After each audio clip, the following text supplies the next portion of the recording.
Kung paborito nyo nga yung mga binagoongan recipe, ay nako, subukan nyo yung gawing sa bangus. Talaga namang napakasarap. Kung masarap na nga siyang gawin sa pork, ay nako, lalong-lalo na po sa bangus. Lalo na nga kung matataba po yung bangus na inyong gagamitin at syempre boneless na, nako, panalong-panalo po yung ipare sa kanin. Bali ngayong araw nga po ay gagawin nating binagoongan yung boneless na bangus. Bali 2 piraso po ito at talaga namang napakatataba po nito kaya naman malasang malasa. So hiniwa ko po siya ng ganito po kalalaki. Yung ganitong recipe talaga namang uulit-ulitin mo dahil nako, panalong-panalo po yung ganitong recipe. So ayan, nahiwa ko na po yung ating 2 buo ng bangus. Tapos iset aside po muna at sa isa pong kawali ay naglagay po ako dito ng olive oil. Medyo marami-rami po yan. Tapos medyo may karamihan din pong bawang at isang buong malaking sibuyas.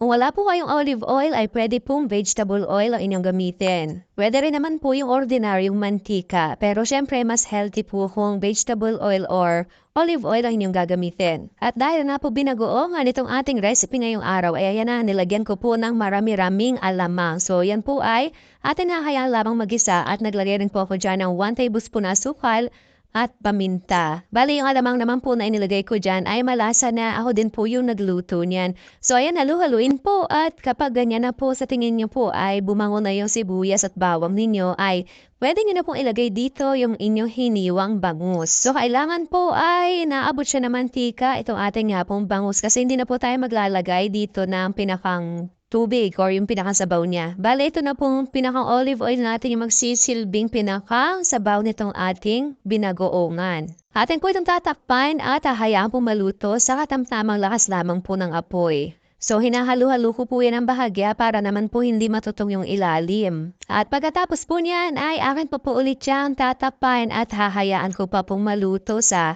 katamtamang lakas lamang po ng apoy. At syempre, masarap sa binagoongan yung maanghang kaya naglagay na rin po ako dyan ng sili. At pagkatapos nga po ng ilang minuto, parang niluto ko po siya sa loob ng 40 minutes sa katamtamang lakas lamang po ng apoy. Mas masarap po kasi kapag hindi minamadali yung ganitong luto. Nako, amoy pa lang ay ulam na. So kapag ganyan na po, pwedeng nyo na po yung hanguin dahil yan po ating bangus na binagoongan ay luto na. At syempre kapag may binagoongan po ay masarap din po yung paresahan ng mga pinritong talong. At kung umabot ka nga po hanggang dito sa part nitong ating video, pakipusuan nyo naman po itong ating recipe. At mag-comment na rin po kayo kung nagustuhan nyo po ba yung ganitong luto sa bangus. So ayan, at kung hindi ka pa po naka-follow ay pakifollow nyo po itong ating page. Salamat po. At ayun nga, na nakapagprito na po ako ng talong, patatagalin pa ba natin yan? Syempre, atin ang husgahan itong ating binagoongan boneless na bangus. So, ayan, ako,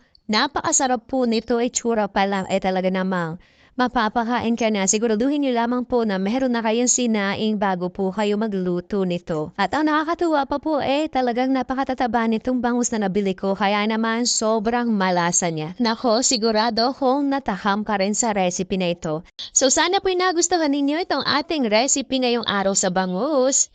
Thank you for watching. Serve and enjoy!